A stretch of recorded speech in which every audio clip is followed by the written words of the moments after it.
Bakit mas maraming nagsasabi na mas masaya yung childhood ng mga batang 90s kaysa sa ngayon? Bakit mas maraming nagsasabi na yung mga batang 90s mas swerte sila kasi mas masaya yung mga naging childhood experiences nila? Simple lang. Mga batang 90s, pakinggan nyo to. Lapit ka konti. Nung panahon natin, hindi pa uso cellphone. Hindi pa uso yung puro Mobile Legends, naglalaro ka sa cellphone, manonood ka sa cellphone. Lahat ng laro natin nung bata tayo, puro physical. Naalala mo pa ba yung lalabas ka sa hapon para lang makipaglaro sa mga kaibigan mo? Yung tipong nababadtrip ka na kasi nabuburot ka na sa laro. Pero tuloy ka pa rin kasi masaya ka makipaglaro sa kanila. Yung tipong lalabas ka ng alas 3 ng hapon hanggang alas 6, hindi ka na pwedeng magpagabi kasi mapapalo ka. Pero yung maiksing oras na yon para makapaglaro ka, pakiramdam mo ang haba-haba na. Naalala mo pa ba?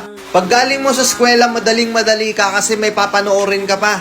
Oo, kasi yung mga palabas sa TV noon, puro pambata pa. Puro cartoons, may mga anime pa. Nakakatuwa kasi yung mga palabas noon talagang nakakatulong sa bata. May Matinik, may Hiraya Manawari, may Siniskwela pa. Hindi ngayon. Putik na yan yung mga pinapanood ng mga bata, puro pag-ibig na. Puro drama. Diba? Mapapang umaga ka man o panghapon ka man sa klase, makakapanood ka. Naalala mo pa ba? Yung nagtutulog-tulugan ka sa hapon sa mama mo para lang makaiwas ka sa palo niya. O teka, naririnig mo ba yon? Oo, paulan na. Gigising ka ng madaling araw, nag-aabang ka ng balita. Gantong umuulan na, sana walang pasok. Yung tipong kahit hindi pa nag-a-announce sa balita, pag lumakas yung ulan ng ganyan, anak, wag ka nang pumasok. Manood ka na lang sa TV ha. Makikipagtampisaw ka sa ulan kasama ibang mga bata.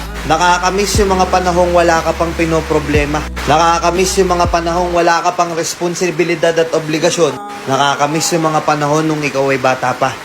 Pero napapansin ko, bakit hindi ko na nakikita yung mga ganong klaseng bata? Sa tuwing lumalabas ako, napapansin ko napakatahimik na ng iskinita.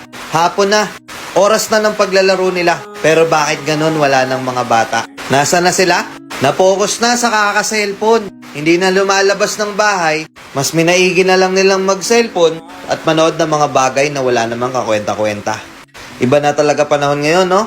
Kasi ngayon yung mga bata hindi na nila ini-enjoy yung pagkabata nila. Hindi na sila lumalabas para makipaglaro sa mga kalaro nila. Nagbabago na talaga yung takbo ng mundo, di ba? Kaya kung ako tatanungin, oo, masaya ako na naging parte ako ng batang 90s na to. Kahit isa rin ako dun sa mga batang napapalo dahil sa sobrang kakulitan ko, hindi ko pinagsisihan yung mga memories ng mga panahong masaya pa akong nakikipaglaro sa mga kaibigan ko. At alam kong ganun din kayo. Mga batang 90s dyan, uy! Alam kong naandyan pa sa puso nyo yung inner child nyo.